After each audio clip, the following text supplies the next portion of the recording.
So this is one of the tips and tricks videos that I'll make in this series of lab tutorials.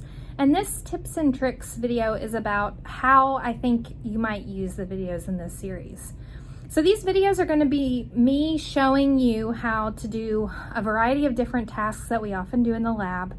I'll talk about why we do them and the steps and things like that. But you might be wondering, well, do I just bring this video in and then watch it while I set things up? I would say that's probably not the smartest way to use them. We have protocols for most of the things that you're going to have videos for in this series. And so I think the best thing to do would be to have that protocol with you, to watch through the video, and then to prepare yourself to go and do this yourself.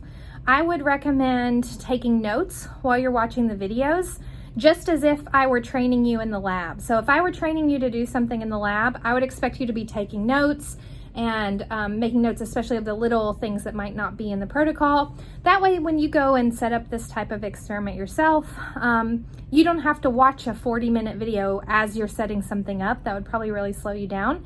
You have a really clear idea from your protocol and your notes from the video so that you're ready to do things. I think that there's a high likelihood that you'll still have some questions after you watch a video.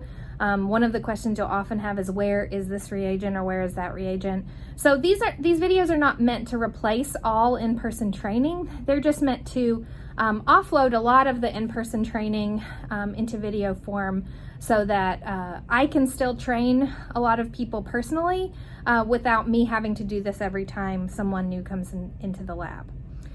So that's what I would suggest. I would suggest looking over a protocol, watching the video, making some notes. While you're making notes, you can jot down any questions you have, and then coming into the lab the next day, ready to set up the experiment yourself with maybe a little help from someone in the lab.